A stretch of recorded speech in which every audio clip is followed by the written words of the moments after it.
তো এই ছোট মেশিনটা দিয়েই আমি এখান থেকে মাছ ধরে দেখাবো আপনাদেরকে। এখানে যদি মাছ থেকে থাকে তাহলে এই ব্যাটারি এবং এই মেশিনের সাথে উঠে যাবে। এবং পাশাপাশি আমরা এই আর্থিং তারটা ব্যবহার করি এবং একটি সিপ ব্যবহার করি, যে এরকম একটা সিপ আমি দেখে দিচ্ছি। প্রথমে আমি ব্যাটারির সাথে এই যে অপশনটা এখানে লাগিয়ে দিলাম, যে এখানে লালটা লাল অপশনে এবং কালো ক্লিপটা কালো অপশনে লাগিয়ে দিলাম। এই যে লাগিয়ে দিলাম, লাগানোর সাথে সাথে আমাদের মেশিন অন হয়েছে, যে আপনারা দেখতেছেন এই যে মেশিন অন হয়েছে।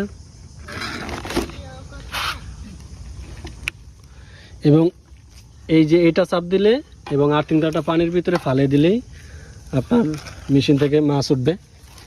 তো প্রথমে আমি আর্থিং তারটা লাগিয়ে দেব, পানির ভিতরে আগে ফালিয়ে দিই। এই যে ফালিয়ে দিলাম। এই যে ফালানোর পর এই কালো অপশন এটা লাগিয়ে দেব, যেটা আর্থিং তার ওটা কালো অপশনে লাগিয়ে দেব।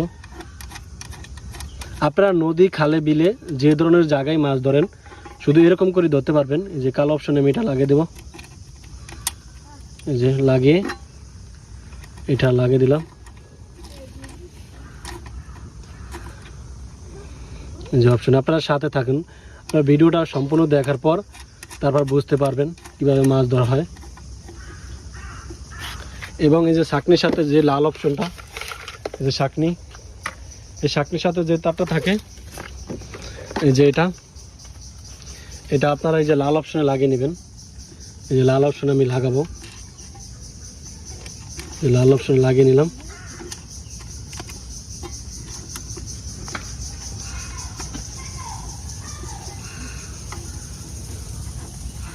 এই যে আমার লাল অপশনে লাগানো শেষ। এখন আমি এটা চাপ দিব। আর্থিং তার তো পানির ভিতরে রাখাই আছে, এটা পানির ভিতরে রেখে এই ছাঁকনি জালটা পানির ভিতরে রেখে তারপর ওটা এই যে সুইচটা চাপ দিতে হবে। তারপর মাছ থাকলে এখানে যে মাছ আছে সব মাছগুলো উঠে যাবে। এটা কি জল ধর,